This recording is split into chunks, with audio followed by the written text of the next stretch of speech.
Hello? That's better.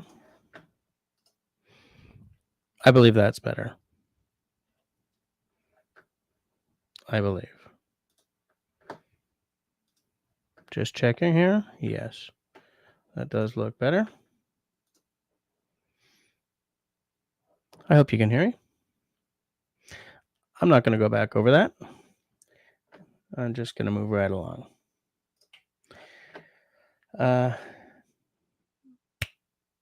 So, you know what? We're going to skip everything and go straight to what's been happening lately in the world of bushcraft. And I am just keeping an eye on the sound. What happened was I played a wedding this past weekend, and I had to do a lot of practicing. And I was having trouble getting the sound to go into GarageBand, which is where I record my songs to practice to. And I evidently messed up the doobly-doo, whatever it's called. I don't care. But anyways, if you can hear me now, then we're good. I almost used some language there. So,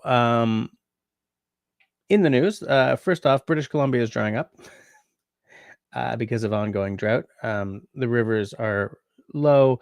The lakes are low. Like, seriously, some rivers and streams are practically no-shows right now. And that's bad news for salmon and those who depend on the rivers for their livelihood. He said while putting on his cans just to make sure he can hear himself. Hello? Yes. But there's hope. There's somebody called Wayne Solowski of the Nechaka Environment and Water Stewardship Society.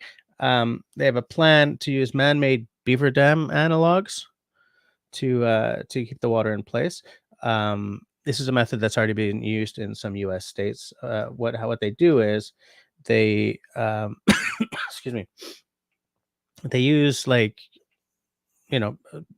sticks, small logs, and brush to create a very basic man-made beaver dam, and over time, maybe beavers will come and sort of build it up or whatever. But there are some encouraging results.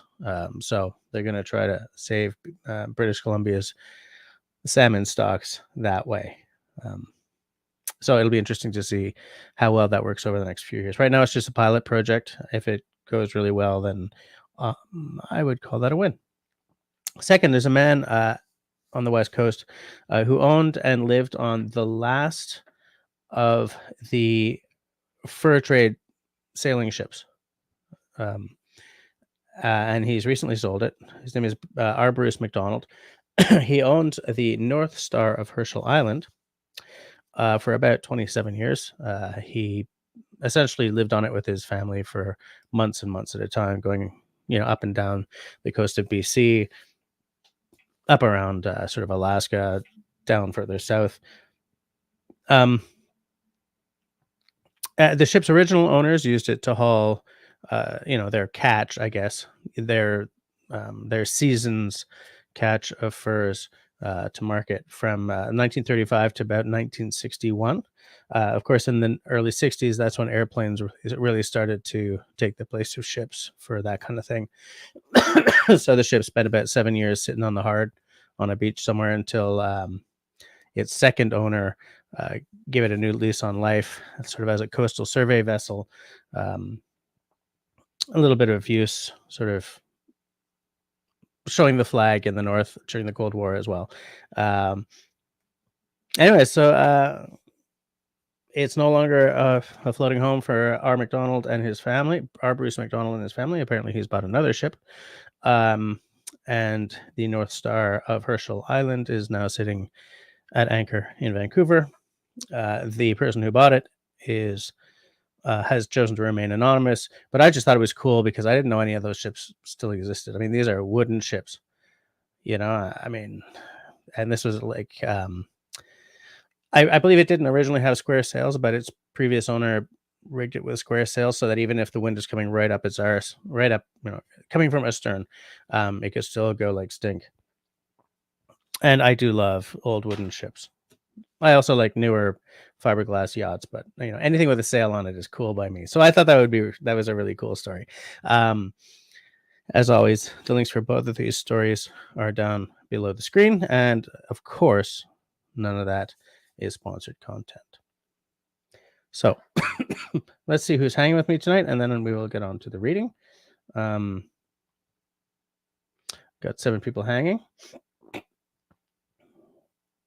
Let me see who we got. Okay, so there was Grace and Kristen in early.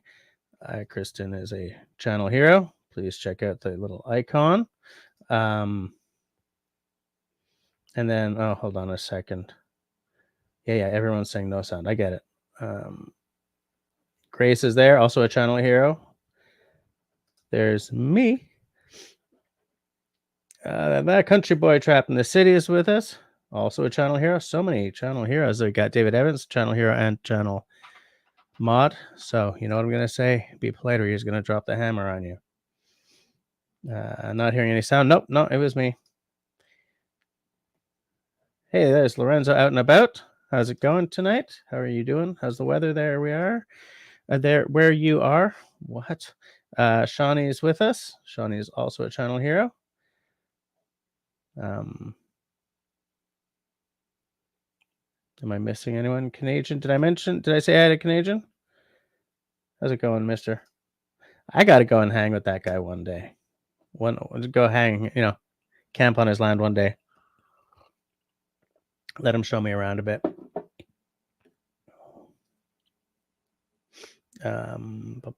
Anyone else? Canadian says he hopes everyone's having a decent day. Man, this week is kicking my butt, so I'm damn glad to be hanging with you guys. Hey, look who's here. Serge is here. No, you're 4 minutes late. And we call that right on time. Marcus in the house. How's it going? Marcus is also a channel hero. Do I have everyone now? Yes, I did almost say that word. Hey, Ron and Kelly are saying hi. How's it going? Ron and Kelly, how are you doing tonight?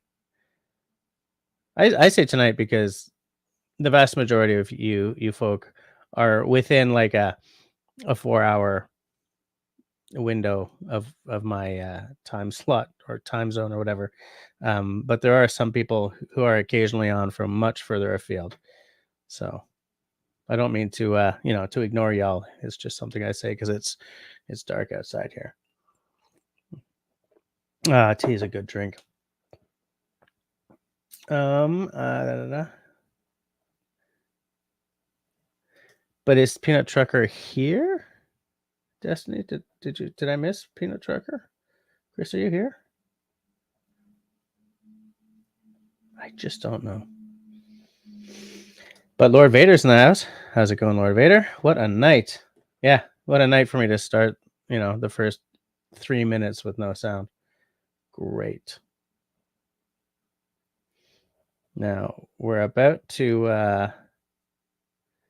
enter the time where Lord Vader keeps a running tab of how many days until Christmas. Linda says running overtime on Dennis's show tonight. I watched a bit of Dennis's show earlier. Yep. David is reminding everyone he's doing the God's good work there, reminding everyone to drop a thumbs up. Yes, I know, David.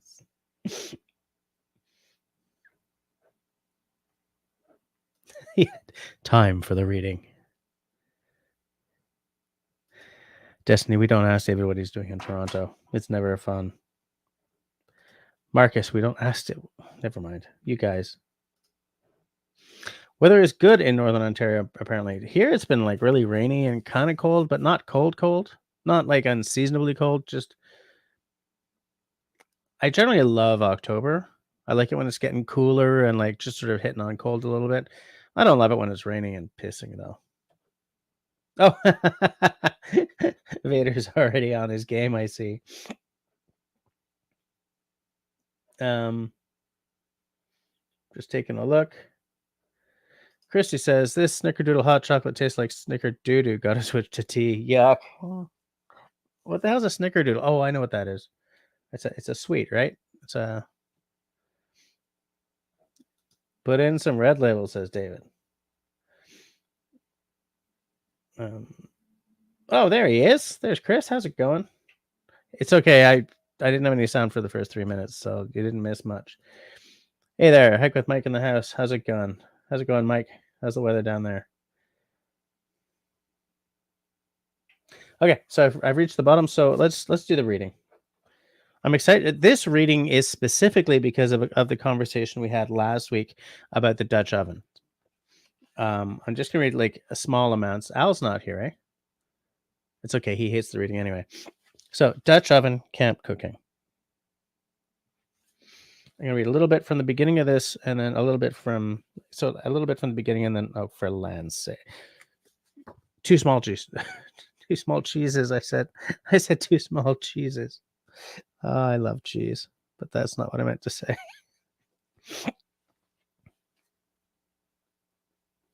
One of the best ways to cook a delicious meal while out camping is to use the traditional Dutch oven. It seems everyone that's tried it are diehard fans. However, campers that haven't cooked a meal with one generally question if it's worth the wait in bulk. I generally use my Dutch oven during winter camping trips. Packing it on the freight toboggan doesn't seem so bad compared to a canoe pack.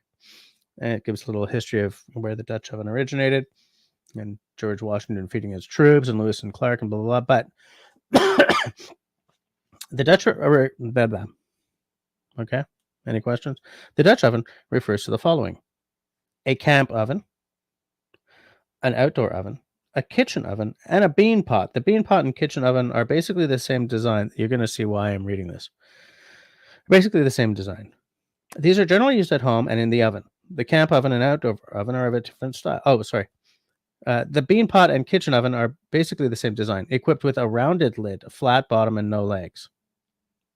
These are generally used at home and in the oven. The camp oven and outdoor oven are a different style, with a flanged lid, a flat bottom with 3 legs, and a steel bale handle for carrying. This is the style used for camping, with the flanged lid designed for holding hot coals, and the legs used to hold the pot above the campfire embers. I'm not having a very good night here, evidently, people. And then it goes into how many Dutch ovens are like of cast iron. Nowadays, there are some made of aluminum and everything. I want an aluminum Dutch oven like I want botulism. There's no way. For me, it's cast iron or bust. But the reason I wanted to talk about this is because we talked about Dutch ovens a bit in the last live stream, or maybe the one before. And I was talking about how I wanted one with that sort of like that. See how the lid, what he's calling a flanged lid, goes down. And the reason that's ideal is so that you can, see the lower picture there? Fill it full of hot coals if you're doing bread or something in it. And so like I was just idly reading this book tonight because, I didn't get to do any camping this fall. And so I was just sort of living vicariously, I guess. And I came across that chapter, and I remember we talked about these last week, and it's nice to know that there's actual like categories, so that if I'm saying I want a Dutch oven but not the one with the domey lid, I can say, look, I want an outdoor camp oven, and they're just going to know what I'm talking about. It's too bad that it seems like the outdoor ones all seem to have the legs on them, because I feel that might get we have this idea that cast iron is like bomb proof, but it's not. It's really easy to snap a piece off of a cast iron pan or whatever. And so I would just be afraid of like a leg snapping off. But I think I should maybe in 2024 I should get myself one of the outdoor ones with the flange lid and the 3 little leggy legs. Well, one benefit of those is like it gets like, you drop it into the coals and the legs sort of stick in there, and it's nice. There's no chance of it sort of starting to slip around. the way a flat bottom one would, but yeah. Hold on a second. Yeah. Steph says it's where I'm in before a peanut trucker. And I know that like we had a really good discussion about the Dutch oven last week and how some of you folk have some really nice ones and you do some good stuff with them. I have to do an episode, like a total like a Ray Mears homage where I make a loaf of bread in one in the coals. Marcus is like, who doesn't love a Dutch? Oh God, what is with me tonight? Sorry, folks. I'm telling you, I said earlier that I'm not having a great week. I'm not. Who doesn't like a good Dutch oven? That's the thing, right? Who doesn't? David Evans wants to start a collection to get me an aluminium Dutch oven, which I would not be grateful for, because apparently I did a quotable quote. I want aluminium like I want botulism. I don't love aluminium cookware that much. I believe my Morris pot is anodized aluminium. And what I like about it is the lightweight, but I like the evenness of heat you get with cast iron. And I find that aluminium heats up to, like, if you have more coals here and like 3 centimeters away, there are fewer coals. It creates a hot spot. And I don't love that. So anyways, I just have to be a grown up and get, and assume that the one I want is going to have legs and see the benefits of that through use. Linda says hers has legs. Yeah. Can you make a Dutch oven from wood? Yeah, but you can only use it once. They make wooden shoes.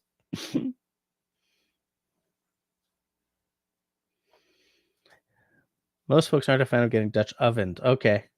I don't know what that means, but Chris has just parked, late night driving. Where are you tonight, Chris?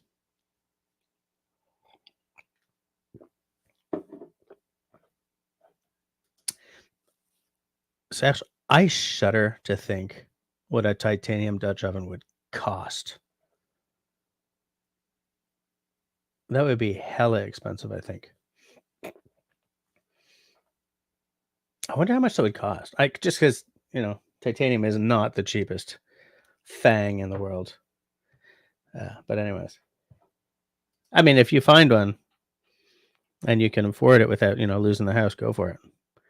Right? I'm a classicist, though. I really am. I like cast iron. I like wool. I like leather. David Evans asks if the Dutch invented the Dutch oven. Yes, they did. Says so in this book, which I shall now read to you. I just have to find the page again, though. Apparently, a balsam or spruce bough makes a great pot scrubber. The Dutch oven originated in Holland around the early 1700s and has been widely used around the world ever since. George Washington fed his troops with it, and Lewis and Clark cooked up horse stew on their historic trek to the West Coast. It was used to bake beans during the cattle drives and sourdough bread during the Klondike Gold Rush. Military camps used it during World War I, and by the 1970s, it had become one of the top choices for campers to cook a meal. So yes, they did. Titanium pots are about 70 some bucks. Oh, like if you buy the Chinese ones? Yeah. You're in Flagstaff, Arizona. And it must be kind of cool in some ways to spend so much of your life on the road. Like, you must see more places in a month than most Americans see in their lifetimes. Good old tea. Destiny has got to love the Dutch. They're so practical. Titanium Dutch oven costs about $500 US. I didn't even know they existed. Who makes them? Like, who the hell makes?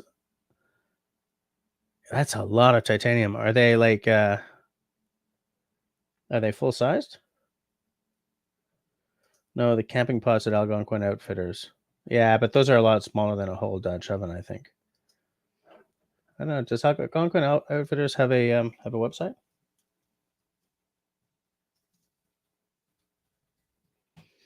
I'm looking them up, but I totally blew the spelling. Yes, yes, they do. They have a shop. I just want to see if they got anything on their site of webs about the cooking. I'm not going to throw a lot of time into this because I don't want to be staring at a screen instead of talking to you peeps. Oh, they sell Grumman aluminum canoes. That's not the canoe I want.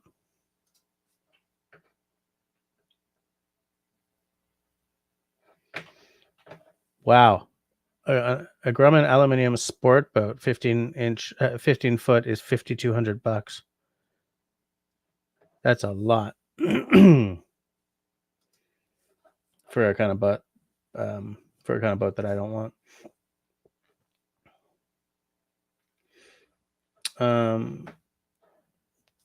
Chris is asking where's my beer. I don't have one tonight. I didn't have time to go and buy one, so I'm just having tea, water, and for the 10 o'clock free for all, I will have a little scotchy scotch.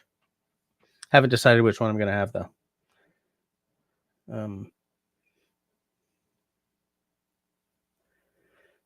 All we use at home is cast iron inside and outside. We have mostly cast iron. I have a wok that is carbon steel. Carbon steel I also really like.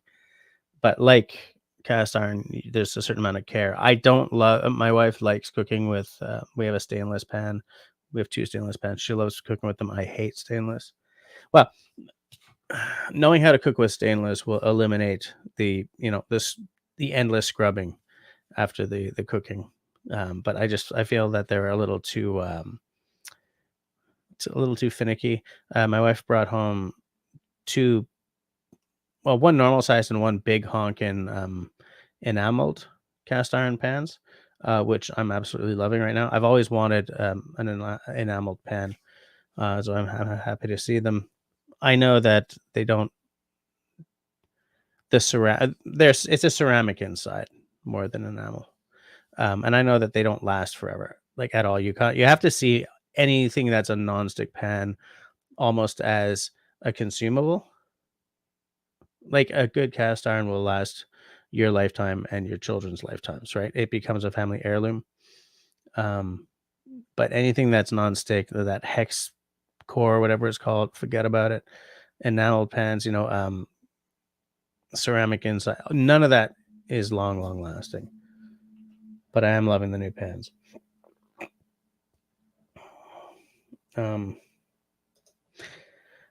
X88 says, "Hey, I wanted to pop in early, but Dennis kept us late. Got to sleep."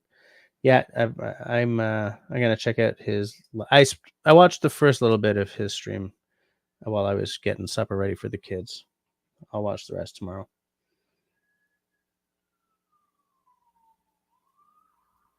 Okay, I thought I heard crying, but it's a siren outside.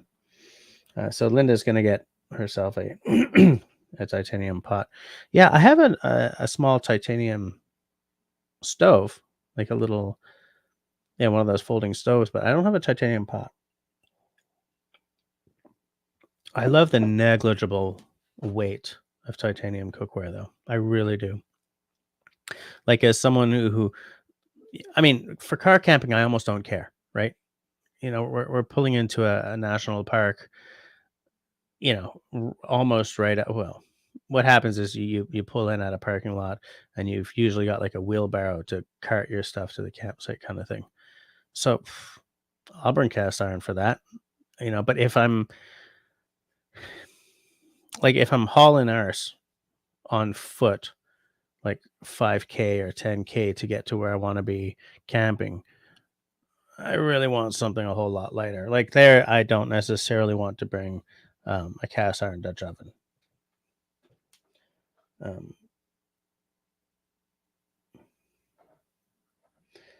Peanut Trucker says, "I sent you a picture of half my cast iron collection to Messenger. Just like Marcus and David, I have a problem collecting things."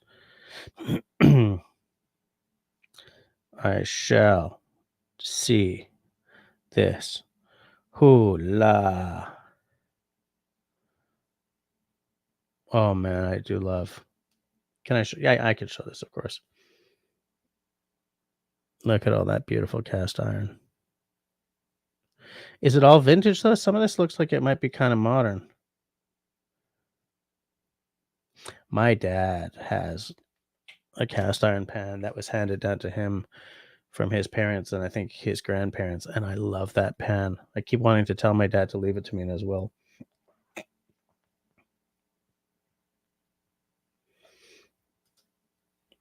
Dennis would have gave a double show. Topic subjects were awesome. Yeah, I can imagine. Everything tastes better when cooked in a Dutch oven, David. Even MREs. For those of you who don't know, MREs are the American version of IMPs, which are the Canadian version of MREs. Is that clear enough? Any questions?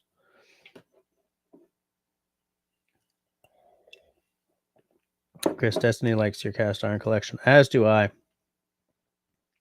I have a vision of like, if I was setting up my own kitchen, like I didn't have to, if I lived alone, I would set my kitchen up a very specific way. But like, I get really particular about my kitchen stuff because I like kitchen gear that gives me the fizz because I like to cook when I'm not like rushing. It's like I got to get something done. Oh, damn it, I burnt it. Who cares? They'll eat it anyway. Like if I have time to, relax and do it, I love to cook. I don't love to bake. I wish I was a better baker. I don't love to bake. I'll ruin cookies, not on purpose. I don't want to do it, but the baking I'm not great at, but I do love to cook. I especially love to cook over fire. To me, my dream kitchen would have one of those old ranges, the ones that used wood. And I have a colleague at work who grew up with a wood burning, one of those big wood burning kitchen ranges, and he said, "Man, they're not as great as you think when it's like February and you're trying to get that thing started so that you're not freezing your buns off, shall we say." But I do love a good living fire.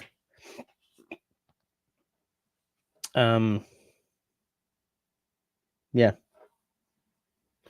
Peanut Trucker says only for our old ones. I love old cast iron like you wouldn't believe. Homie Omi in the house. How's it going, homie? Have you bought anything cool lately? David needs a cast iron lantern. I think he's just joshing with us. I think you're just kidding around. Kristen, I think he's kidding with us.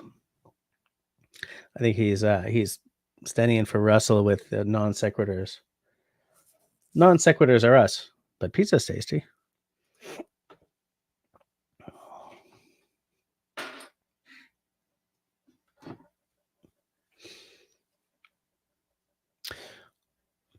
Maybe for camping, because they make smaller Dutch ovens. Like if I'm doing solo camping, I don't need a full sized one. Like if I'm solo camping, I don't need to make like a Ray Mears sized loaf of bread. And like I'm talking about the one that he made in that episode, right, where he used a full size Dutch oven. Because of course, whenever he makes a big honkin' food, he's making it for himself and his film crew, right? But I wonder what the smallest size of outdoor oven you can get is, and how much Cabela's sells it for. you know. Um, oh, he's broke. Is it because you bought too much cool stuff, or should I stop asking? But anyways, I'm sorry to hear that you're broke. Although, I mean, you are well equipped for. You've got some really great stuff. So, when I get my new truck, it has convection oven and air fryer. I'll be making cooking and baking YouTube videos from the truck. That I would watch. Although I thought you had a new truck. No, no. I don't think you. I think I'm misremembering a conversation. I was asking you what you have had. Yeah. I think I was misremembering it. Sorry, but yeah, I would watch those videos. Absolutely. Chef Peanut Trucker. All recipes have peanuts in them on that channel.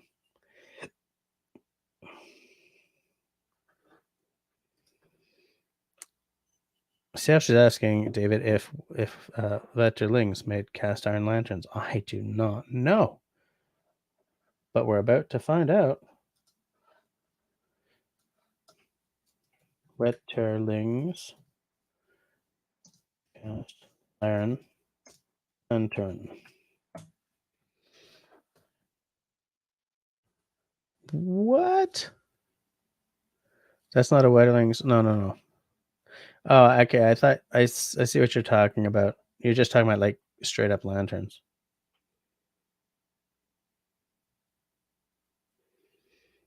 There's a lot of iron lanterns. It's not sort of a special thing. I just thought that David Evans was making something up. Oh, good old tea. Last week I was out of tea for a day.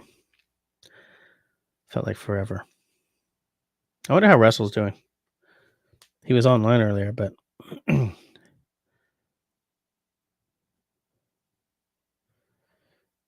my new one in a couple of weeks. Can I show this?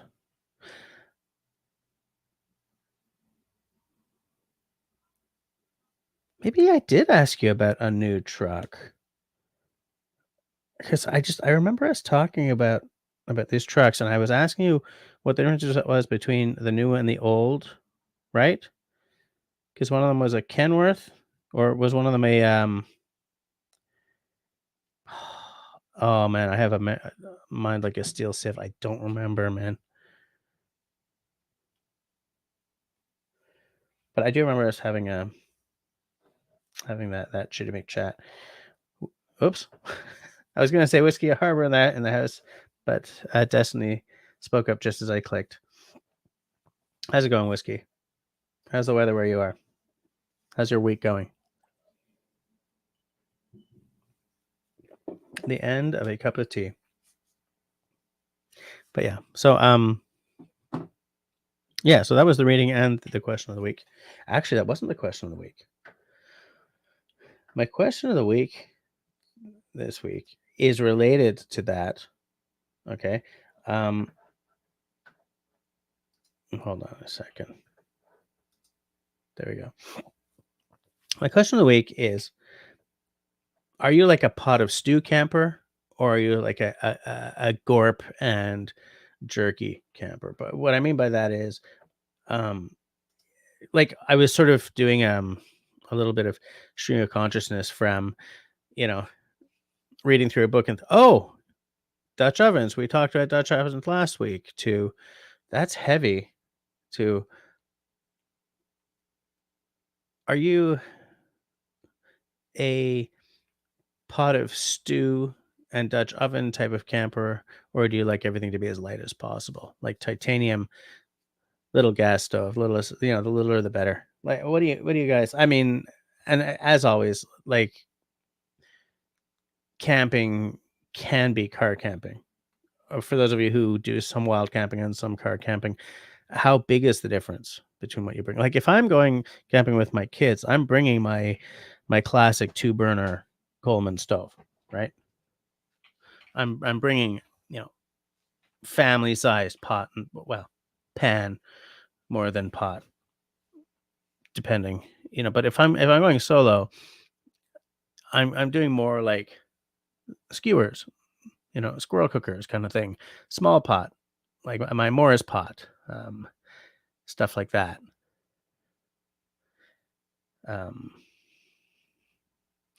Oh, hold on a second. Peanut says it's okay. You went back to your old company. The new job didn't work out. Okay. I was really struggling there, man. I was like, whew. I remember we've talked about something, but I don't. What?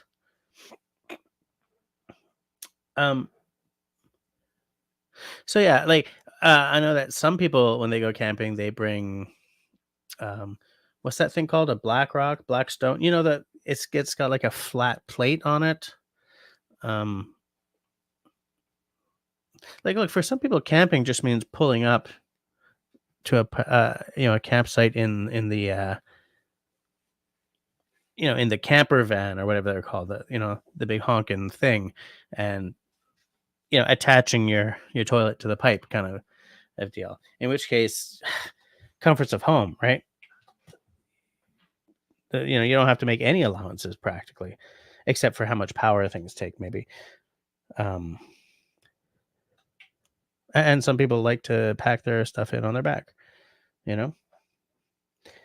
Christy, first person to interact with the question.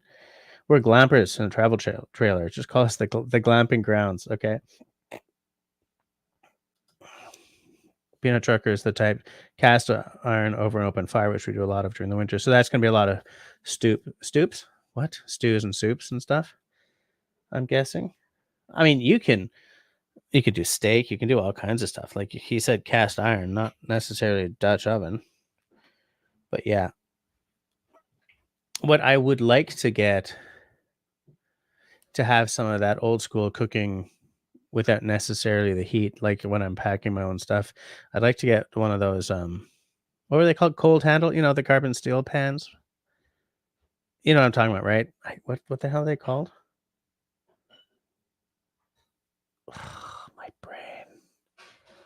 My brain is failing me. I don't remember what they're called. But it's a carbon pan. They're very basic. I don't think they're being made anymore. Are they called cold handle? One of you is going to know. Grace says breakfast and lunch is cooked over a campfire. Breakfast and lunch is cooked over a campfire. Lunch is no cook. Dried fruit, jerky, cheese, nuts. So I'm guessing what you mean is breakfast and supper are cooked over a campfire. Lipstick Lodge says, I have a kid stove now, so I want that titanium pot to make water for tea, coffee, and for soup. I also have a kid stove, but mine's not the titanium. Mine's the stainless. I just couldn't afford the titanium. I bought my kid stove after talking to Dennis about his, actually. He seemed really happy with his, so I bought one. Because I'd never bought anything from that brand before, I also, if I'm going to throw the money at titanium, I want to at least be familiar with the brand before I spend the money. And, it's funny because I say that like I spend titanium money a lot, which I've never done. But what I mean is I was not going to be willing to spend the upcharge for titanium from an unknown company, even though they're Canadian made.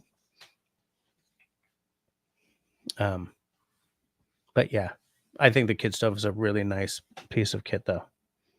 If anyone asks me what, should they buy the kid stove or should they save up for the whatever the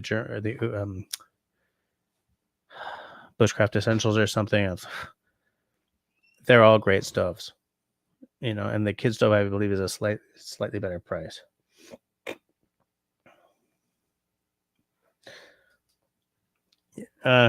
Here's Country Boy saying what I kind of didn't want to go into because I wasn't sure if I was going to be creating awkwardness. But yeah, Peanut Trucker, sorry about the job not working out. But I am glad to see that you're employed and back at the old company. That's pretty cool. Serge tends to go light, but I'll just more stuff like a Coleman stove. But the pots and pans did the same. Okay. So what I'm reading there is the pots and pans are lightweight no matter what. Whether you're sort of glamping or car camping or whatever, so you've got the stove, or you're heading out with your backpack and cooking over an open fire. Peanut Trucker carries a Blackstone in the truck. You have a video on it cooking food for the week in a truck stop parking lot. I've seen that. Yeah. I'd forgotten about that until you mentioned that, but I've seen that video. I think I asked you about that Blackstone at that point. Lipstick Lodge has a 14-foot trailer, but she loves tent camping. David is all about frying pans. Yeah. Oh, Christy's got a Blackstone as well. And she also remembers that video. And I think, don't those Blackstones come in a couple of different sizes? Am I misremembering that? Is misremembering any a word even? Oh, that's cool. If they're calling every other week wanting you back, I think that's cool.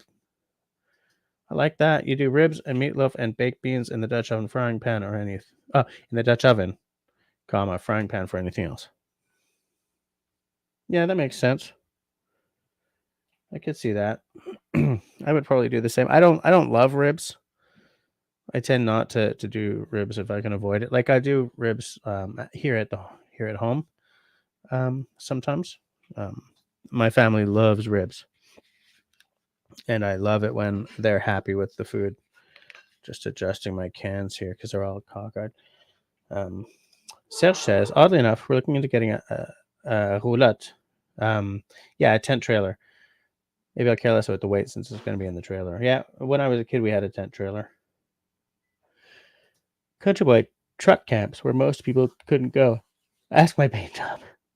I take what fits in the box of the truck. Cook on a 2-burner Coleman and the campfire over a ceramic grill. Make some awesome meals. I like it. I never had one of those old Scout mess kits, but yeah, I do remember them. Yeah, but I was like I was a Beaver Scout, and then I never went further in the Scouts at all. When I was old enough, I joined the cadets, as you all know. But it's funny because Boy Scouts for a while there had some cool kit. Like you think far enough back, and like there was a Boy Scout hatchet, an official Boy Scout hatchet. Um, Mess kits, stuff like that. They used to be nicely equipped. I wouldn't want to have to pay for that stuff in today's dollars, but hey, Jim, do the strapping home. Oh, I gotta get something in the mail for Jim. Schnitzel. Everyone's saying hi. Your Blackstone is the 17-inch. Okay, so they do come in. David says I would rib sparingly. Oh, yours is a 22-inch. 22 inches big. Like, how many burgers are you guys making? Holy crap! Yeah, little 22 is a little too big to store in the truck. Oh, excuse me.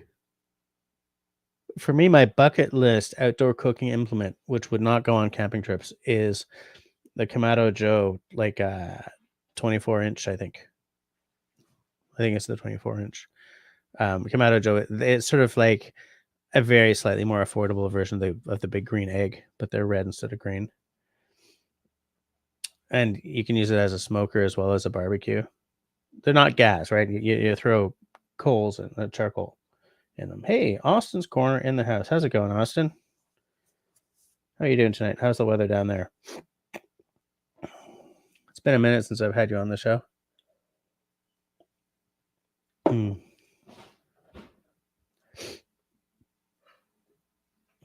you guys hear that?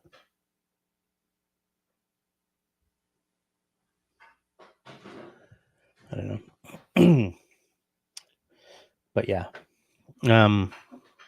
Because for me, yeah, it's very, very contextual. Because I'm not doing the weight weenie thing while I've got the family, in the woods while we're car camping or glamping. I don't think it's fair to do that to the kids. Well, Camille's pretty good about it, actually. I have 1 or 2 videos of her and I doing a father-daughter camping trip, and she's a real trooper, or at least she was back then. I don't know about today. She's discovered earrings and hair products, so I don't know. But she did want to go fall camping with me this year. She mentioned it too late for me to get a spot at a SIPAC before they closed for the year. Christy says, yeah, their 22-incher is in the back of the truck. Okay. Oh, that's a good question from David. Everybody sound off. If you were to go into the bush with just one piece of gear, what would it be?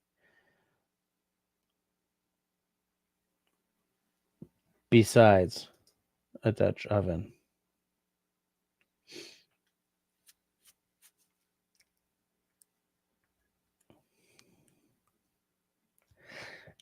I want to say an axe because of all the things you can do with it.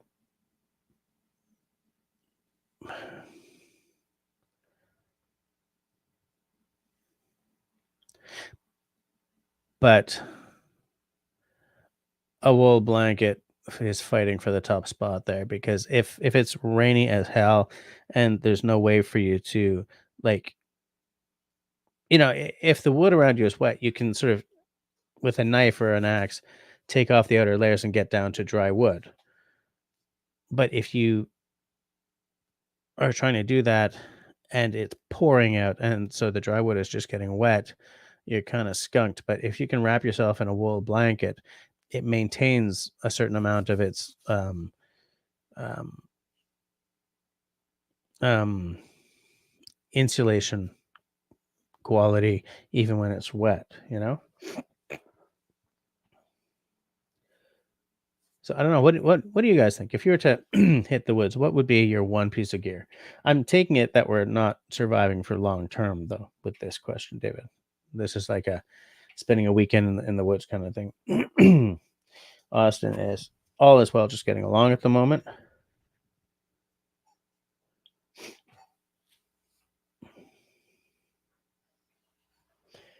There is Dennis. How's it going? I hear your show was amazing tonight. I only saw a very small amount of it before I ran out of time. But I will, of course, be watching tomorrow. Jim says a good knife. Yeah, a good knife is also a good choice. Like, I'm an axe guy, but there are a lot of cases where a good knife is a better choice than an axe, for sure.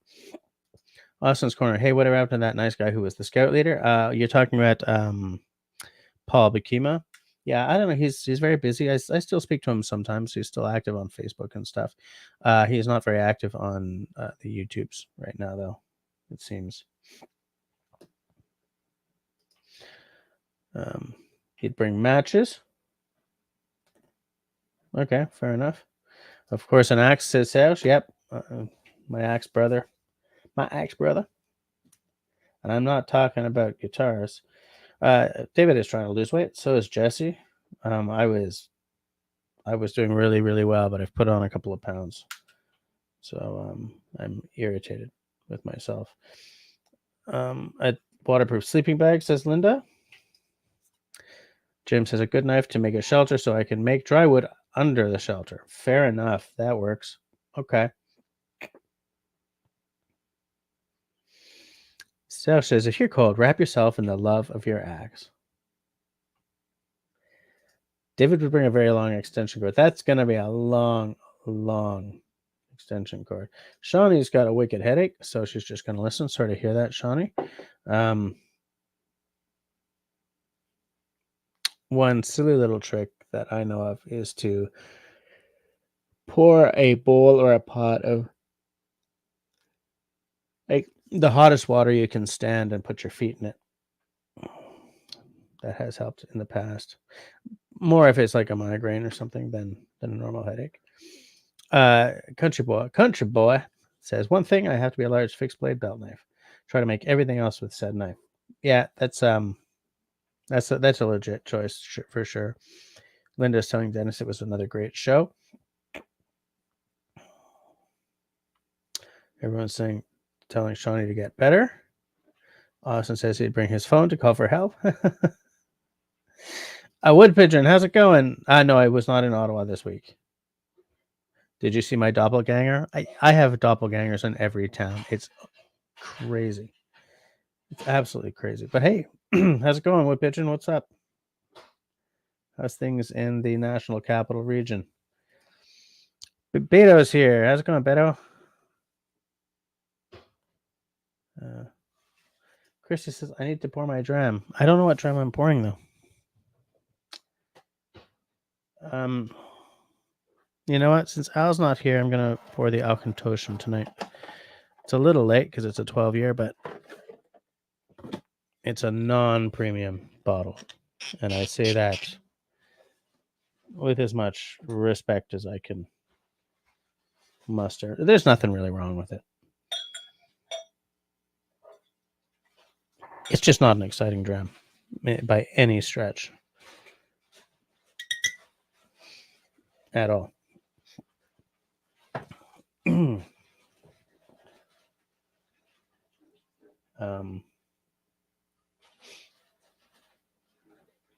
Jim says, can't wait to watch Dennis's show after the fact. I'm still watching Jim's Olaf from the last. Yeah, I'm not finished that one yet either, actually. Hilariously. What's with us, Jim? It's been a very rough couple of weeks, though. As I said, I played a wedding on Saturday, and I'm really trying to just get this place organized down here. So for the past week, I spent every night an hour organizing something in the basement and an hour practicing bass. So I'm extremely behind on all my stuff. Every night, I say every night, but I mean, I was gigging on Friday night and I was live streaming on Tuesday night, right? So, it's not 10 o'clock yet. The pigeon said, I said, hey, the person kind of looked at me and walked away. Whoops. Denied. Just figured it's Rito. Downtown probably thinks I'm one of the locals. Yeah, Dennis, it's my schedule right now is kicking my ass in a big, big way. But, that which does not kill you. And it's going to be worse in November. I'm playing at a like a Club Med or something in Mexico for a week, which is just whatever. Jim says it's been a rough summer. I can't even imagine we're already in the fall. Yeah, it was a rough summer. Rough fall too. Really is. But that's okay because it's Tuesday night and we're all hanging with friends here. You know what I'm saying? We're all hanging with friends. Just taking a look here. And I accidentally closed the window, so never mind. I'm not even going to talk about it. All right. Zausch is out to feed the fire, shower, and head to bed. All right. Good night, mister. Thanks for hanging with us. Wood Pigeon, next project coming up going to be building a dulcimer. Is that going to be an Appalachian or one of the hammered ones? I used to have a homemade Appalachian dulcimer. Or is it Appalachian? I guess it's Appalachian dulcimer. Come on, sinuses. Man, my sinuses hate this basement. Probably related to the mess. Yeah, I'm willing to guarantee it's related to the mess. So, are we at? No, it's 10:57. It's not yet time for the 10 o'clock dram, but I will drink a little bit of water.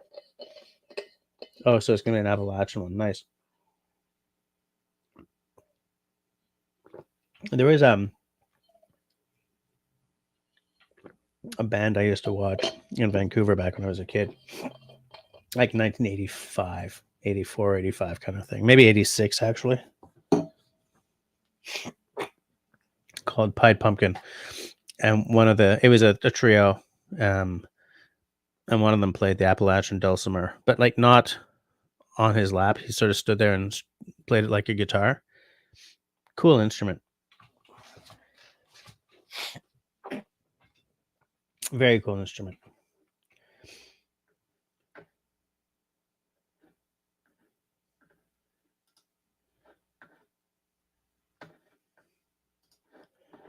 Top secret message from David. Understood. Oh,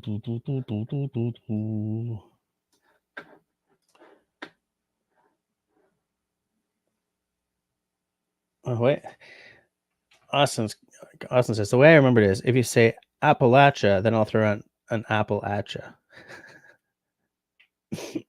I like it. I never even thought of that. Oh, hey. Peanut Trucker's wife, Jennifer, is in the house. How's it going? How are you doing tonight? Tim also popping in. Not much. How are you doing? Excuse me. How's your family? Everything on the mend over there? Or I guess as your wife, that should be a little more direct. I did tasting notes last week on this, so you guys don't need to hear tasting notes, right? Wow, my sinuses are getting worse by the minute. What's going up? Yeah, Kristen is sort of asking what I was trying not to be too direct about. Hey there, Tim, and possibly Christy. Where Jennifer is, it is 72 degrees. So I'm going to go out on a limb and say that with that kind of number, we're talking 72 degrees freedom. So is that sort of like the high 20s in degrees Canadian? Oh, I almost put you in timeout by accident, Wood Pigeon. The measurements for the frets. Yeah, it's weird spacing on those. It's because they've removed the intervals that would not sound good. Like, it's impossible to play, a sour note on an Appalachian dulcimer, you know?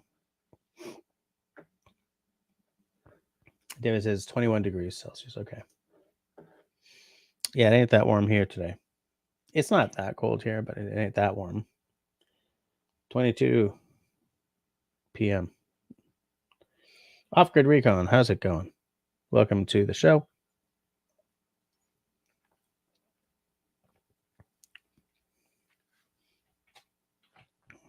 Nice warm hug.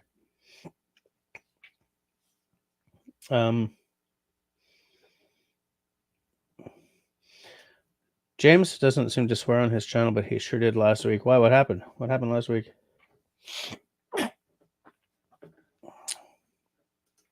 What happened last week? Nothing is rolling. My screen has frozen. Oh, no, it's good.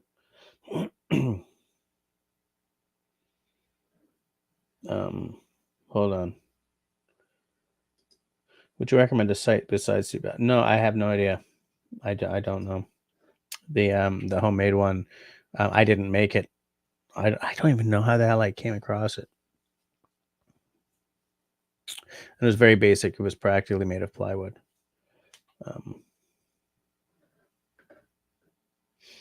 Wait, which James are we talking about, Linda?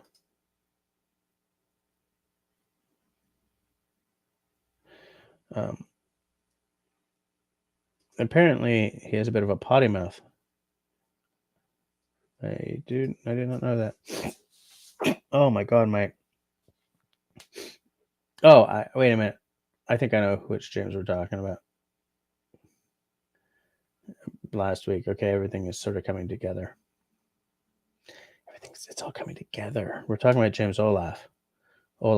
James. The James from Dennis's show last week.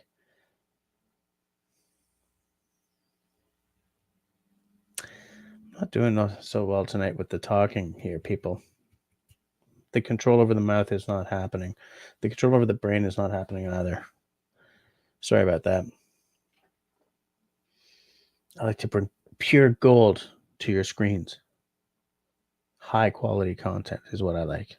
It's what I do. It's what I disseminate. And I'm not doing that tonight. I feel that instead of pure gold, I'm delivering pure copper. And copper isn't even as good as pure bronze. So if I can bring us up to bronze tonight, I'll call that a win. But like Jim, I don't even really notice it that much, because when I'm not working hard to control myself because I'm on screen or like standing in a school or something, I swear a lot. Like, I got a potty mouth. I really do. I try to control it, but like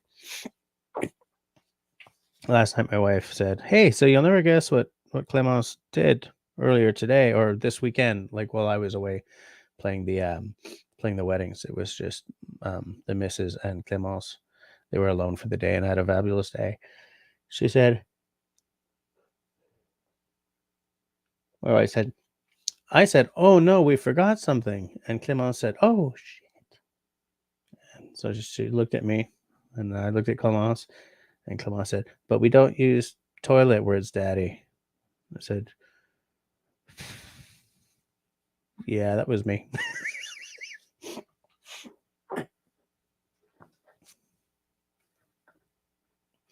Austin. I also have an Appalachian dulcimer and have a theory that is tuned and fretted specifically for plucking out hymns at home. It's got to be something like that. My dad has something called a song stick or something else that has the same fretting, right? So the whole concept is that it like you can hit any fret anywhere and it sounds in tune because of the tuning and the positioning of the frets. But we're definitely talking about, yeah, like a very simplistic instrument for, you know, for maybe like you're saying, you know, playing the hymns at home or something. Like it was clearly designed to be something you don't need a music degree or endless time to get proficient at. I just think that they're magical. There's cool stuff in that instrument. I would like to have like a good Appalachian one. Um, but like I've bought a lot of instruments in my time,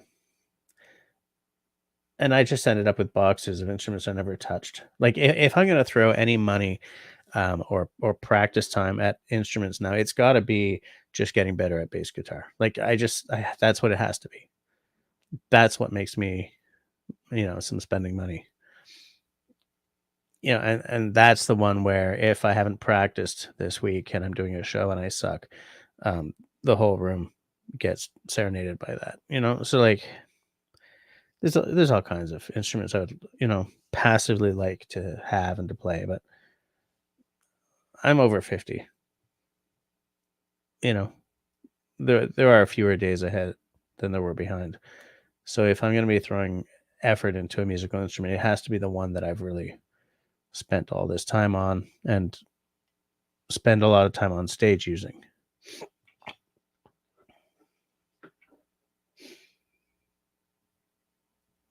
Um, boom, boom, boom, boom, boom, boom. Am I getting sassy? I was about to say saucy. I'm like, what? Lots of f bombs. I wonder how Dennis was with that because he doesn't swear on his show. Also thinking of Canjo. I don't know what that is. Off-grid Recon has a potty mouth in traffic. Just about the only place I used to, man. I used to like rage, but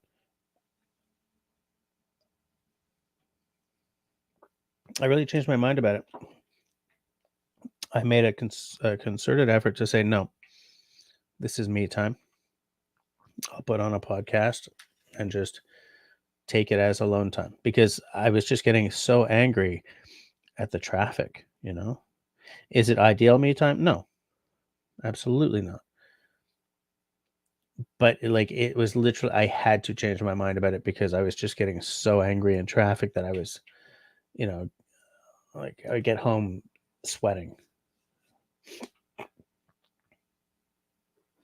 Just showing up is pure gold. So I'm a consolation prize. Is that it? Wood Pigeon got written up at work for saying, "Damn, where the hell were you working? A church?" David says, "We had a swear jar when the kids were growing up. I also went broke."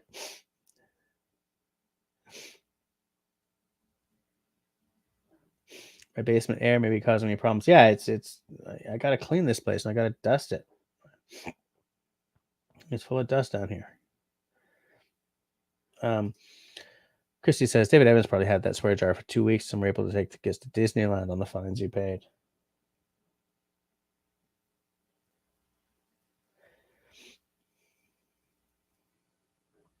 I'm not calling Mike Holmes to rebuild my basement. I don't trust Mike Holmes. Like a lot of those shows, you know, that the houses you know that they end up making are not great. Well, Sean says maybe I just need 2 drams a day. That which is an excellent way to say hello, Sean. Welcome to the live stream. Are you doing a little Tullamore Dew tonight? Sean, Alaska. with the insulated floor. Has Russell commented on your floor insulation?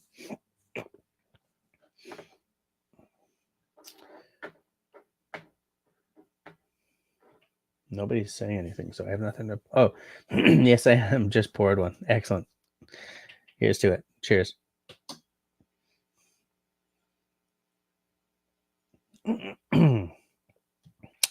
Two drams a day. So that's a blade and luck.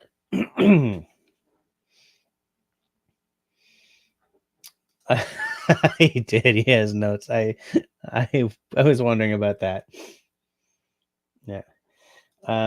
Working for Vanity Fair for their outdoor door section. I quit figuring I'm too blue collar for them. I don't even know where that is.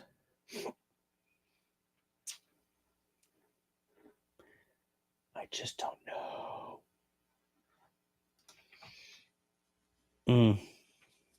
What time are we at? Wow, we're 10 past 10 already. Crazy how time flies. Crazy. I've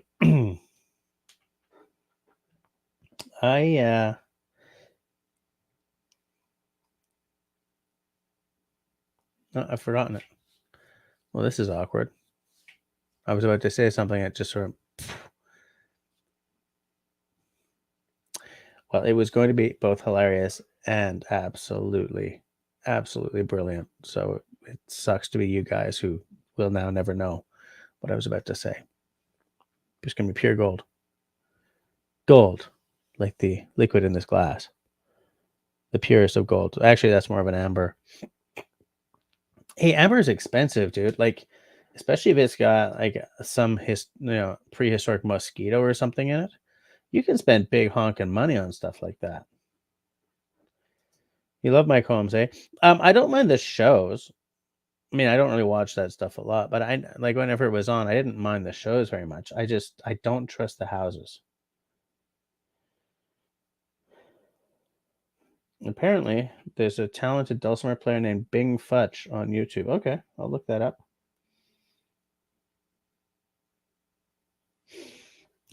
Linda says Dennis held his own on the show, but I was more concerned about him having YouTube problems.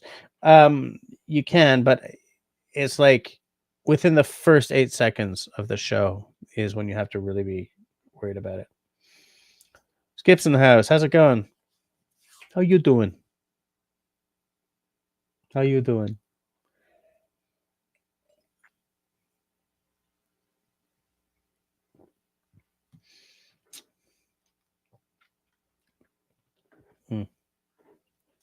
Yeah, Sean's house is looking good, Linda.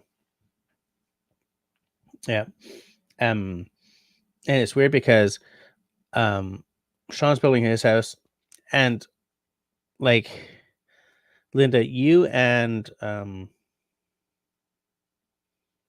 Sharon were both building small houses at the same time. Or she wasn't building a tiny house, but like an off-grid. And so it's like all three of you were happening at the same time. And so I was trying to keep up on everybody's progress. I still dream of having a little chunk of land, hopefully with a river on it or something, so that I've got water, and building a log cabin. Like not necessarily something absolutely rudimentary, like an 18th century log cabin or something. Like I would probably put solar panels on it and maybe a windmill. But I do dream of building a small cabin, putting a tin roof on it. Sean says, I'm kicked back on the couch now. It is 28 degrees Fahrenheit outside and a gorgeous 68 inside with warm floors. Warm floors, so important, eh? So you're kicking back and relaxing. Man, it must be tough getting up as early as you do and getting on the road before the sun comes up. I mean, I'm up before the sun as well. I used to get up at 6:30 every morning, make my wife a couple of lattes, get the kids' lunches, ready and stuff. But since my daughter, she has to leave way earlier for school now that she's in high school. Now I was getting up at 5:30, And I finally was like, you know what? This just ain't worth it. So I'm getting up at 6 and just not dawdling. But this means that in the in the colder half of the year, I am up before the sun, which I hate. I absolutely hate being up before. If at least the sky is lightening, it's getting lighter outside, I'm okay. But getting up in the pitch black, I'm like, man, that light out there just makes me want to snuggle. Just, get under the covers. So I may or may not hit snooze once. Peanut Chucker is asking Sean if he used bubble foil for the floor insulation. And now Country Boy is asking Sean if he's decided what he's going to use to close up under the insulation. And Linda is popping in to say that her floors are gold. Sean says to Peanut Chucker, I don't believe in that stuff. I use insulation R30, same as the ceiling. It's the woolly stuff, right? You're not using blow-in. I think I remember seeing you putting the woolly stuff in. Really, Sean loves getting up before the sun. Are you? Wow, you're a better man than me. Okay, so you're gonna stick plywood and hardware cloth up. Okay. Peanut Chucker gets up at 4 a.m. so he can get done early.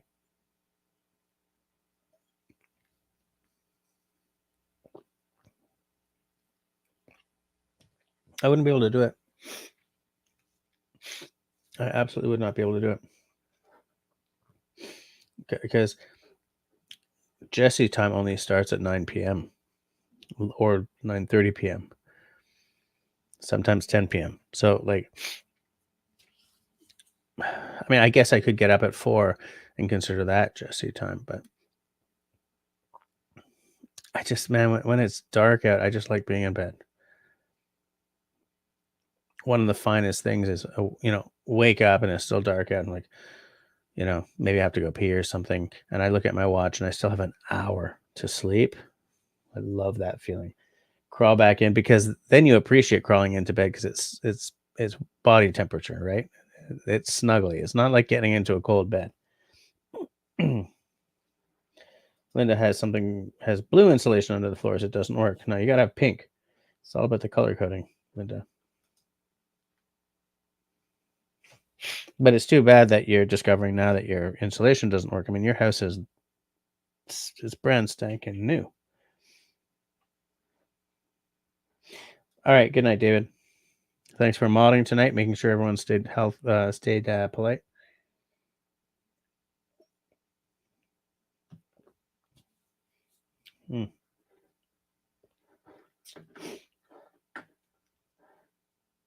Okay, everyone's just sort of saying good night to David in Toronto.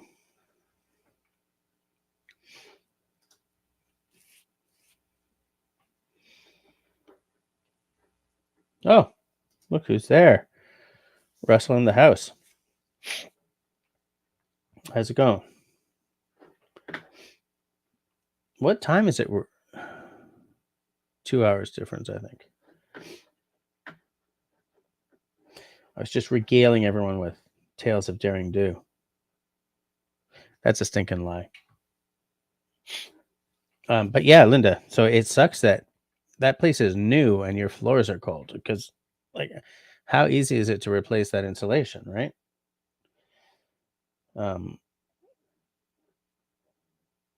Yeah, Sean Alaska, speak of the devil. Absolutely. Mention his name and Russell appears. Peanut says, we're driving, watching the sun come up. Not many people on the road, knowing it's a brand new, exciting day to live life to the fullest. Yeah, I get that. I understand that, but it's just, I can't do it. I'm a night owl, I stay up late to get my films edited or whatever, or maybe some video games done or something. Russell says, I feel there should be more thumbs up. Hold on, let me check what I got. If we're light on the thumbs up, I'm going to be highly peeved, though. Okay, just letting you know. Just letting you know. We have 22 people watching and only 20 thumbs ups. Oh, 21. Nice. It's not too bad, but it's,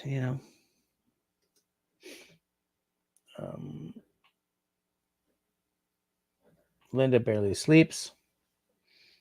Fair enough. There it is. I barely sleep. I'm like Trump that way. If you start typing covfefe, we're gonna have an issue. He's like Beetlejuice. Raspberry rock, raspberry rock, and poof, he arrives. I love it. Thank you, Jennifer, for doing the good works.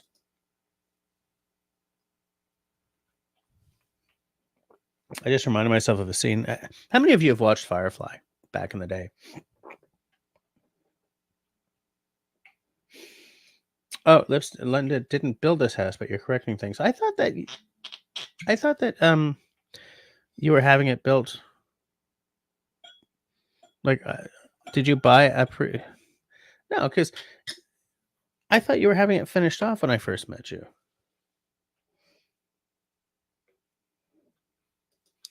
Yeah, Russell. I asked Sean,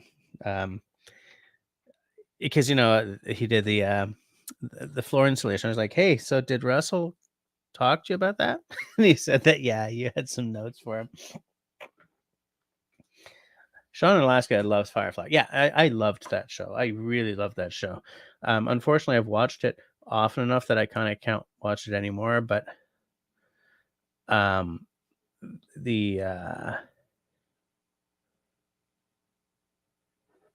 yeah, Russell says, I heard a lot about Firefly, so I found it on some streaming service. Enjoyed it immensely, then looked to see how many seasons there are. Yeah, and they didn't even get a full season. And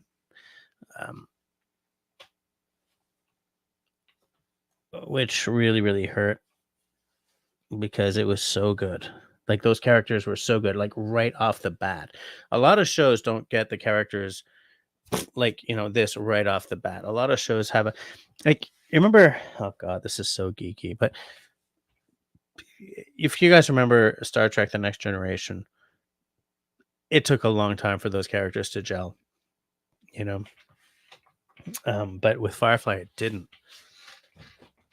It's like,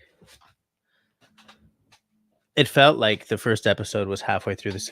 Actually, to a certain extent, it kind of was, because they didn't show the first 2 episodes that were shot first, because the Mucky Mucks wanted to start the show with a different bang or whatever. But yeah, why am I talking about Firefly? One of you said something that made me.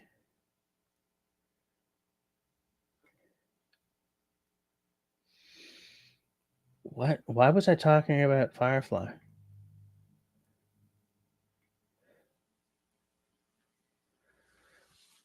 Oh, I hate it when that happens.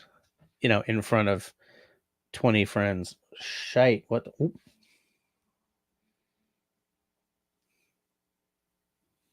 It's the whiskey, I promise.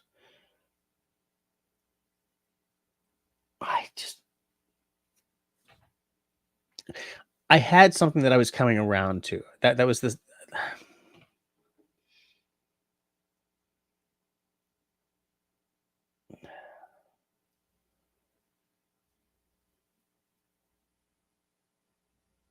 Oh, that pisses me off. Oh well, never mind. Forgot about it. Yeah, Sean Oscar says the first season of TNG was tough. Yeah, it was. Very much was. Absolutely. Yeah, I agree, Russell. The writing was terrific. The casting was great. Everything was just perfect. Bido is saying hi to both of them dudes. Why was I thinking about Firefly? Does anyone remember what I said right before that?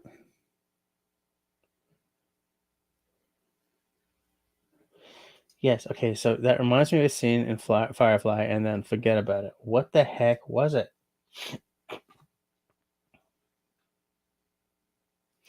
Look, I don't want to sap the last half hour of my live stream just being like, what the hell was it that I was going to talk? What was that? I don't remember.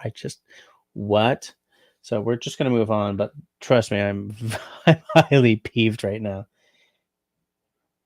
I mean, I'm not exactly in high dudgeon, but I'm peeved.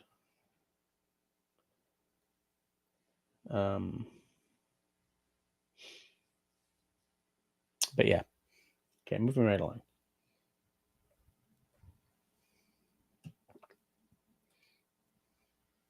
I kind of want to watch Firefly again. And I want to play Fallout New Vegas again. Any of you guys into games? We've had this chat before. Oh, Destiny's asking Sean if he's fully installed the wood burner yet. I don't remember anything about that. You know, the thing is, as I said, like, my YouTubing over the past week has been like practically butt kissed because of, you know, busyness. And by the way, the wedding was really good. The wedding was fabulous. I don't love. I like playing pub gigs. I know what I'm walking into. They're practically stress free unless a fight goes down or something like that. Wedding gigs are always an absolute wild card. But like we've known the groom forever. You know, we'd met the bride before because, you know, they weren't regulars, but she'd come to see us play a lot. A lot of the people at the wedding were people who I had known, who I have known for a long time because of, you know, just it's a group that has come to see us a lot, and I've seen in real life kind of thing. Just a great wedding, which is a win because I was so stressed about it in the week coming up. Because here's the thing: whenever we accept a wedding gig contract, we offer up to 3 new songs for you know, not an additional charge, without extra charge.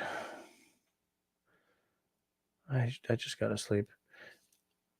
As part of the wedding contract, we will learn up to 3 songs without charging an extra charge.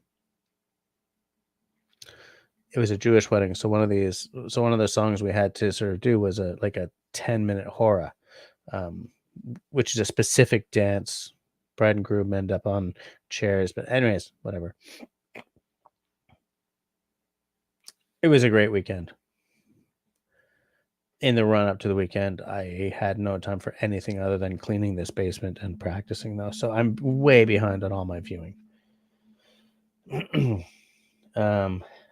Russell says it either had to do with Sean doing his installation or saying Russell retroact 3 times when I appear. I took a swig and said, I'm reminded of a scene from Firefly. And it's gone. It's absolutely gone.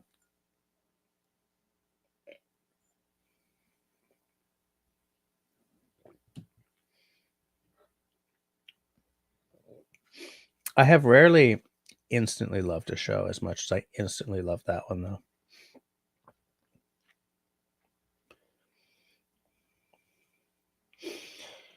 Country Boy says, I'll be sending a picture of another guitar strap I'm making for a friend. Bought a new expensive stamp just for it. Sampled it tonight and it looks amazing. And that's cool. Oh, one thing I will suggest. Not right now. I'll send you pictures. I'm getting too distracted by too many things, and I'm messing up the live stream. That reminds me of something from a Firefly. Live stream goes off kilter. Never mind. Forgot about it.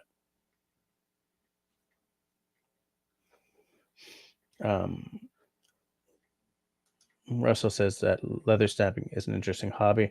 I like leather work. I wish I had time to really get good at it. And I need a stitching pony. I bought a stitching pony, and it it was poorly manufactured, and it was like $70. So I sent it back. It's like the thumb screw that made everything was stripped when it arrived, kind of thing. But yeah, I definitely need to get a stitching pony. Maybe I'll try to Amazon one. It's just there's so many things to buy. Like at Camille's school, all the secondary one students, because that's like your first year of high school, they're all obligated to take a semester of band. But at this school, that means the parents have to rent or buy the instruments. They don't have instruments at the school. And Camille has decided she wants to do bass guitar for the semester. And renting a bass and an amp will cost as much as buying a good but very basic bass and amp. So, like, I have to pay attention to that instead of just, oh, I'm going to buy a stitching pony, and oh, I'm going to buy a new video card, and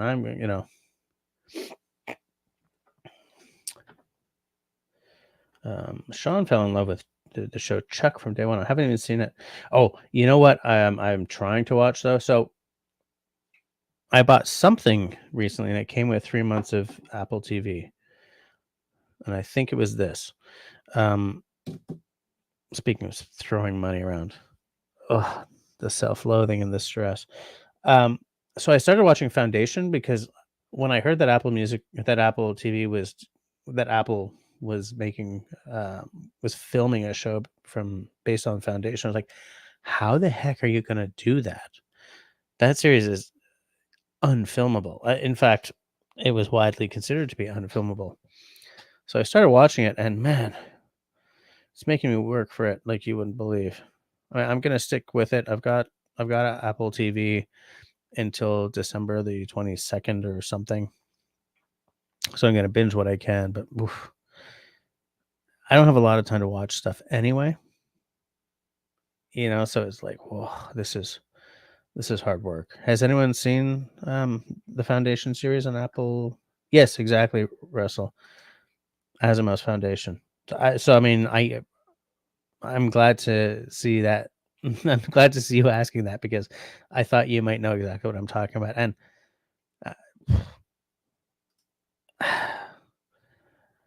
it's making me work for it for sure. Destiny wants me to share the picture when I receive it of the new leatherworking stuffs. Have you sent it yet? And can I share it when you do? I'm just checking my no, I don't see anything in my messages yet. Okay, yeah, Kristen says this is the free for all hour, so we're all on board with it taking a left turn. Yeah, I know, but wait, you made your own stitching pony. Interesting. Very interesting. It's pure gold hour. There we go. Yep. Is it? Wow, I like that shot. I wish I could just snap that shot. Anyway. The Sony Alpha series autofocus is way snappier than this, and Canon used to have the best autofocus on the market, but not anymore. That was pretty good. Squirrel. Sean Alaska says, buy the bass, you can jam with your kid. That would be so cool. Yeah, except I've already got 2 basses. Yeah, but here's the thing. My original my original plan was to just lend her one of mine, like my Fender. But like all the guys I know who play the circuits and stuff, like, it's a school. Don't do it. And I think they're right. And also, I don't think I would be doing my daughter a favor handing her a 5-string as her first bass,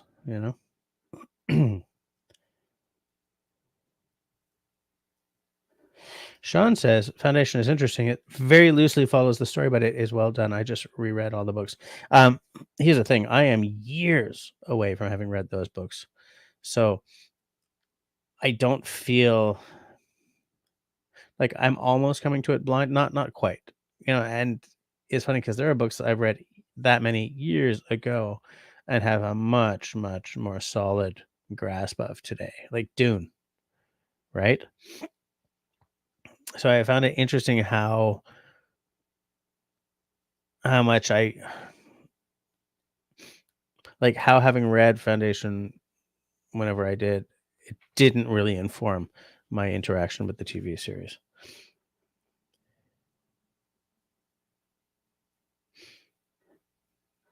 Oh, not yet. A couple of days. All right, that's fine. Hey, Carol's here. How's it going? How you doing? Whoops. I meant to click on. This is the world's second worst mouse, by the way. I mean, Apple makes this mouse for a company that has determined the way the entire industry goes, not only for software but also hardware in many ways. This mouse is an epic fail. Epic fail.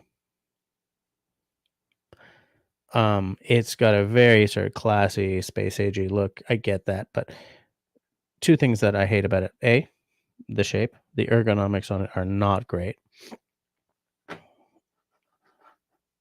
You guys have seen me accidentally pop myself out of my live stream because of the shape of it. The the edge of it sort of popping under my keyboard and clicking something and popping me right out of the live stream, and also the fact that to power it up is that slot right there, which means you cannot use this mouse while powering it up. Why am I talking about my mouse? Oh yeah, because I was trying to click on Carol and I was accidentally right clicking. Get an Apple Magic trackpad. I don't want the trackpad. I don't want a trackpad. For my PC, I have this mouse, and this mouse I've also popped myself out of the live stream on before when I was using the PC as a Hackintosh because of all these side buttons on it. But the way it feels is so much better. Oh, I just popped my now gaming PC into life by accident. Now peanut trucker, that's that's all computer stuff. It's not just Apple stuff.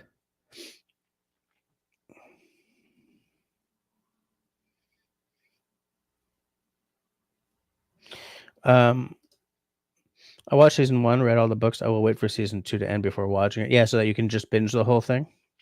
My kids got me hooked on some silly show called Supernatural. I watched the first season of Supernatural and thought it was great, but I watched the first season.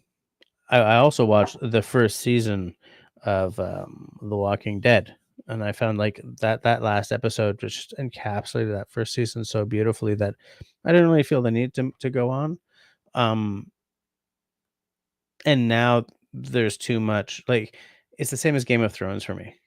I don't want to start watching something and see all the episodes I have to go through, like just going out into the distance. It's the same reason I don't watch Marvel MCU movies. I'm not. There's too much for me to have to get my head around.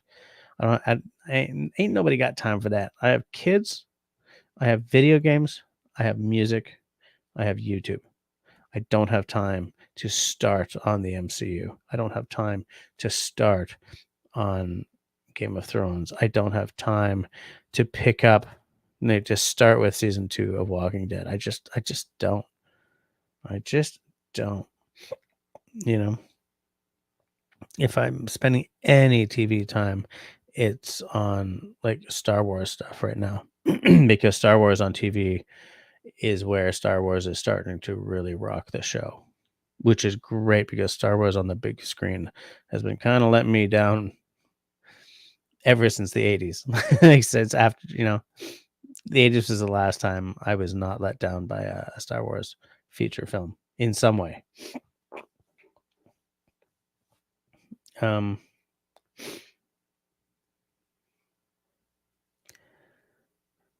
Yeah, Russell knows Supernatural. 15 years of 22 episode seasons. I just can't handle it. There's no way. Yeah, you should. That wasn't Russell. I got you hooked. The Winchesters got you. Sean says, I watched the first 10 minutes of The Walking Dead, saw the zombie kid, and no, I was at Night of the Living Dead as a kid destroyed me. Fair enough. Fair enough. For me, like, post-apocalypse is my jam, man. If it's zombie apocalypse, that's great. If it's nuclear apocalypse, that's terrifying to me because, I mean, I was a kid of the Cold War, right? I'm Gen X, so I grew up knowing that we were going to die in a nuclear conflagration. So, like, nuclear post-apocalypse is freaky to me. But I love post-apocalyptic. One of my favorite video game series has always been, and probably always will be, the Fallout series. Have not played 76, and likely won't. But yeah,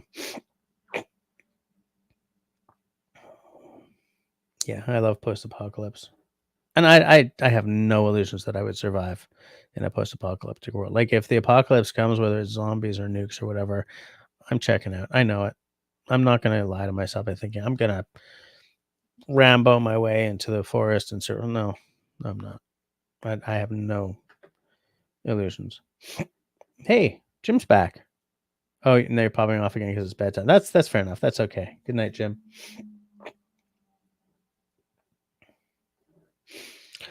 Sean says, I love post-apocalyptic. I love post-apocalyptic books, but George Romero scared the hell out of me, so the movies are out. Fair enough. Yeah. Russell says, I saw Salem's Lot when I was about 10. Yeah, that's the wrong time to see something like that. It's like I saw Omega Man when I was a kid, and that just it freaked me out. There was a Kate Bush video, if I remember. Yeah, Kate Bush, that I saw at around that age, maybe a little more than that actually. What the hell was it called? Was it Cloud Busting? No, it wasn't Cloud Experiment something. Was it Experiment 4? What the hell was it called? It was a Kate Bush video. Experiment 4 is a song by the English singer Kate Bush. It was released as a single on 27th of October 1986. And, like, the video for Experiment 4 freaked me all the way out. Like, I remember I came out of my bedroom. I had been sleeping. I woke up. I sort of stumbled into the living room, and some video hits show was on, and that came on, and that video really did the same thing to me, you know?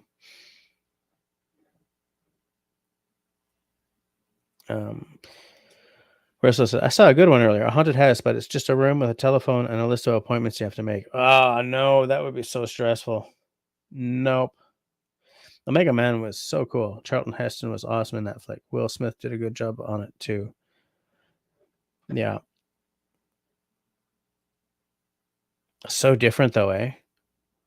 Like, those two movies are so different.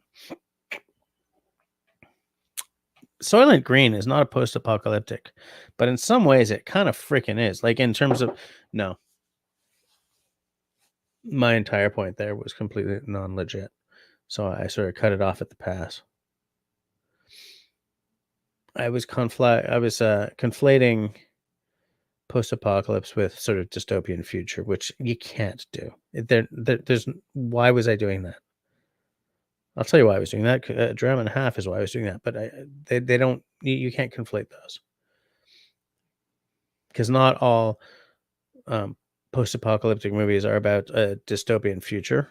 Because dystopian is not the same as post-apocalyptic, and not all dystopian future flicks have anything to do with the apocalypse. I mean, dystopian future is like Hunger Games, right? It's Soylent Green, stuff like that. There was a show on TV when I was a kid called America with a K, and it was about like some weird concept that the Soviets had invaded the United States and taken the place over, kind of thing. That's dystopian future. That's not post-apocalyptic. And I don't love dystopian future because I kind of feel that we're living there, but I love post-apocalyptic. And I'm not even a prepper, right? I'm not a survivalist. I've already said this to you guys ad nauseum. You know, if I'm repeating myself, please let me know. Except that I'm at the point in the night where I fail to look at the side chat. Um, yeah, Sean Alaska is with me. That they're very, very different. Peanut Trucker is trying to sell your motorcycle, but you don't want to put it on Facebook Marketplace. Fair enough. Hold on, I'm going to try to find. Because Country Boy says he mailed me a couple of pictures of the. Oh, emailed me. Okay, I was saying, which of my many telecommunications systems did you use? But email is pretty clear. Email is pretty clear.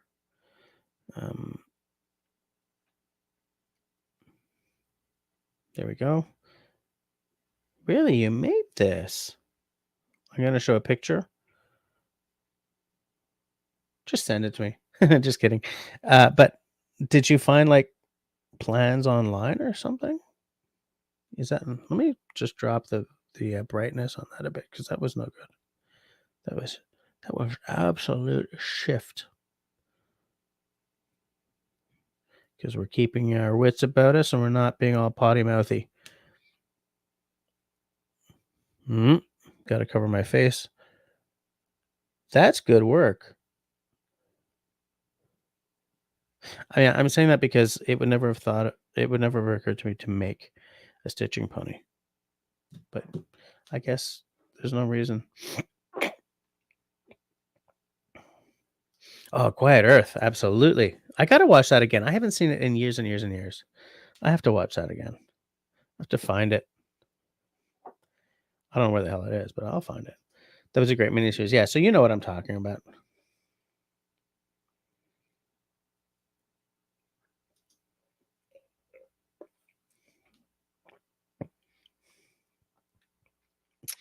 Both of you are reminding me, I have a mountain bike that I'm probably never going to use. I have 2 mountain bikes.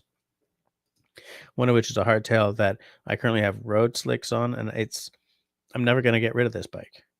I've had it since 2004.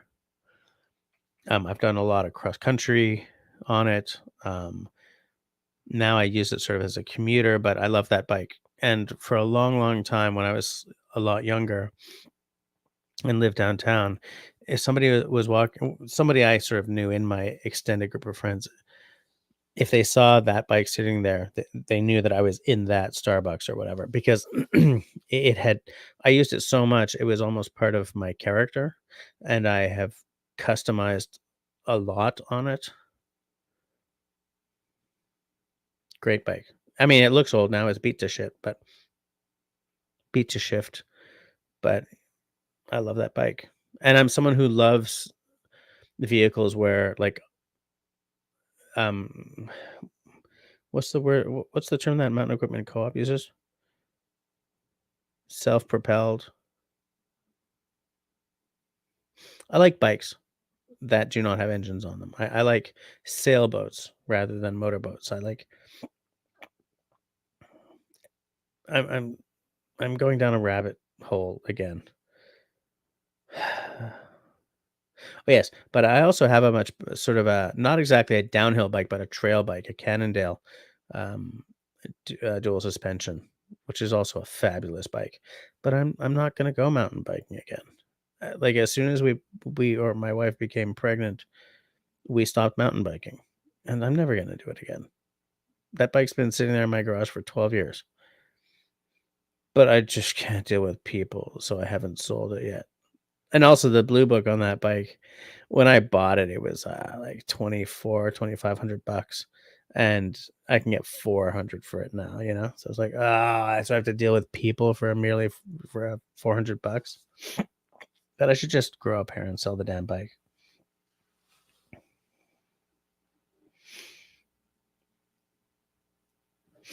Oh, you just looked at ones on Amazon and built one that worked. Okay, fair enough.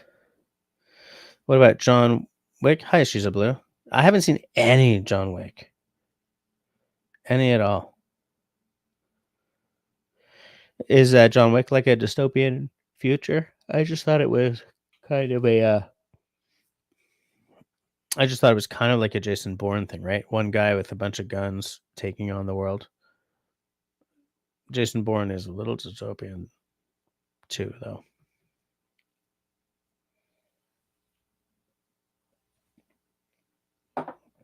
Yeah, I got to find Quiet Earth and see it again. It's been a long time. Been a long time. Been a long.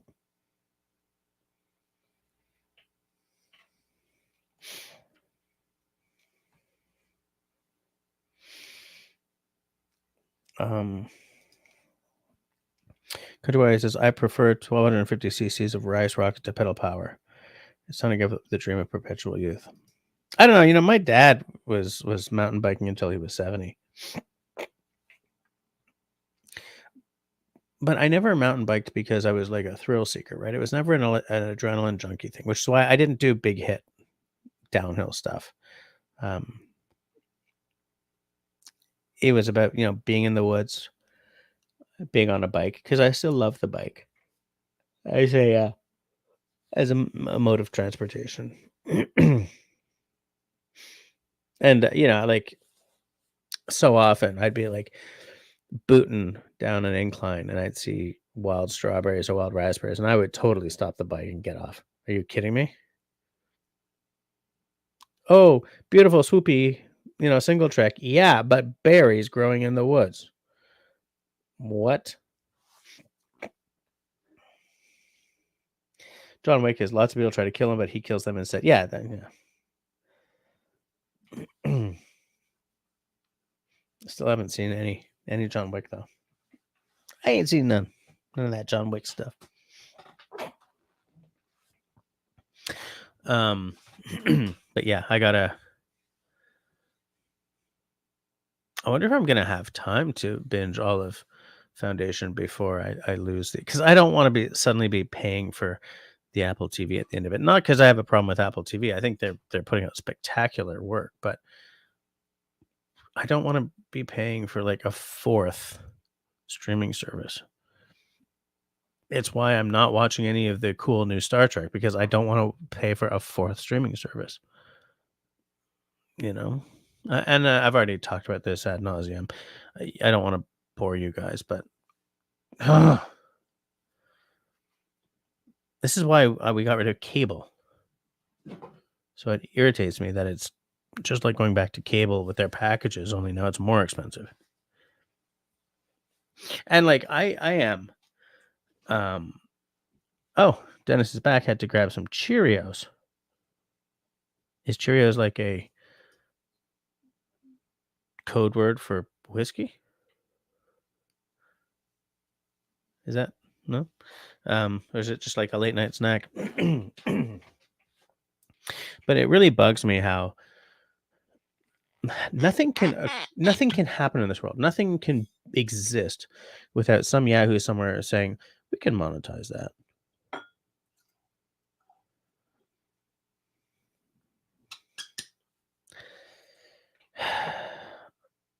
I'm not going to go down this rabbit hole with you guys tonight. Some people would feel that's political, so I don't want to do that, because frankly, I find people's politics boring.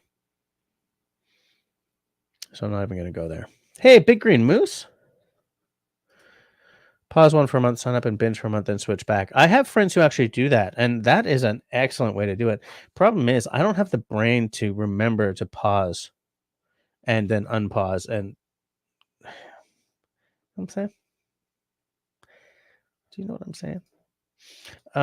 Country Boy says to Dennis that Cheerios are a great bedtime snack. You know what else is a great bedtime snack?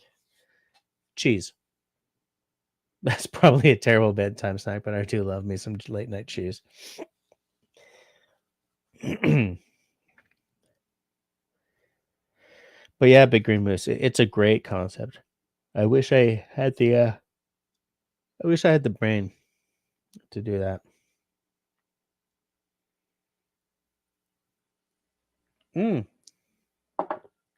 Yeah, you know what? I think you're right. Add some reminders on the phone. I would have to pause something that the family doesn't spend a lot of time watching, though.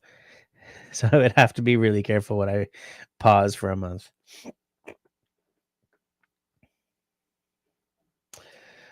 I was talking to a dietitian at one point, and she said that this whole idea that eating after 9 is terrible for your waistline it's a falsehood.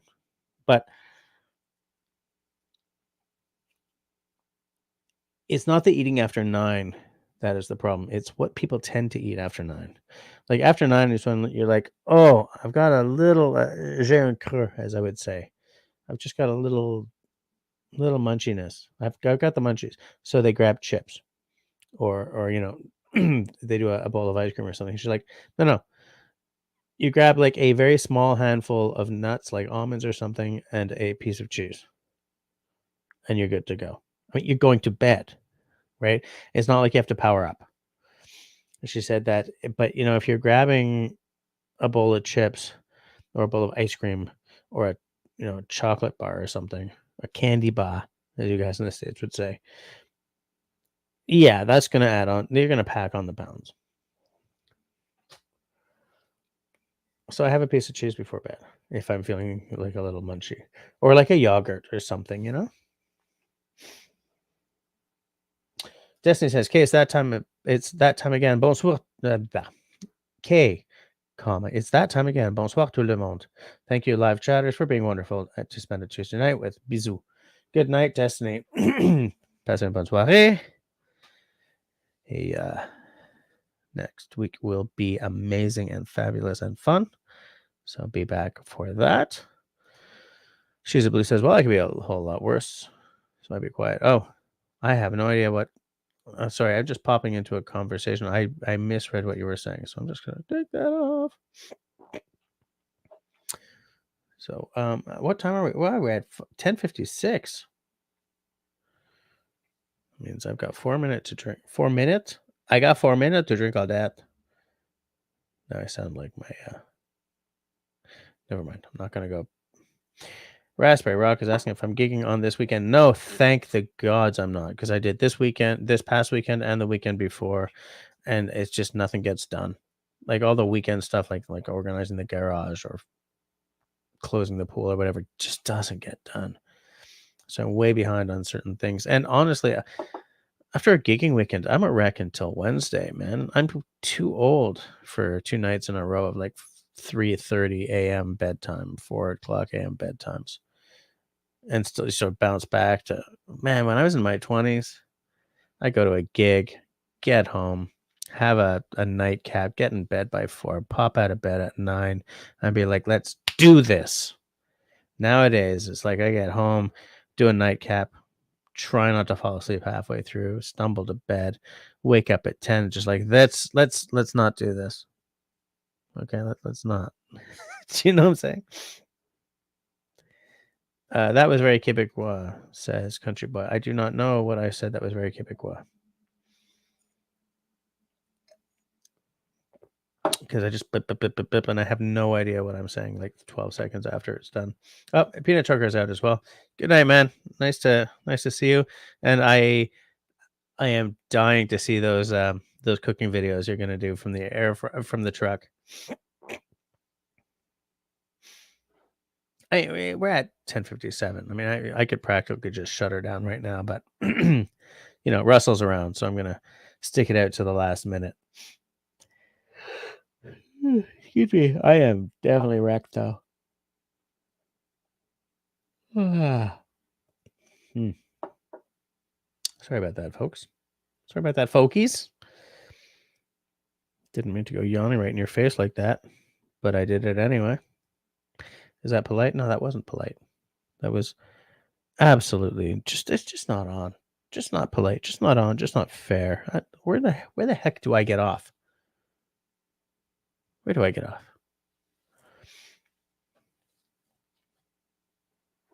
Right? Good reason to stick it out. Absolutely. I mean, stick it out, it might get cut off, but whatever. What?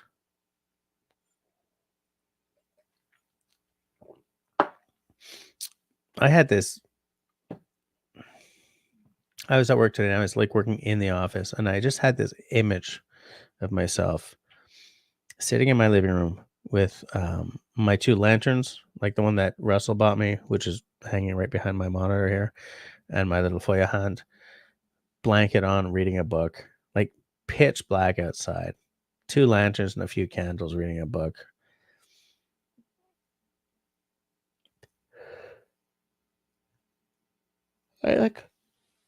Why is it that No, I think I know why. I have such associations of coziness with fire, but I mean, it's 10:59, so I'm not gonna start expose like, oh, when you're I don't know the word, but I'm not gonna start down that road because, you know, there's 30 seconds left of the live stream. But, yeah, popped into my head, and I just suddenly really, really wanted to be wrapped in a blanket with a book under hurricane lantern light. Oh, that's my 11 o'clock yawn. So I bid you all adieu. I will finish this dram and go to bed post haste. So between now and next week, everybody, please stay healthy, stay safe, stay sane, and be kind to one another. And if Russell was here, he would say peace soup. But since he's not, I'll just say I'll see you all next week. And I think very highly of all of you. Good night.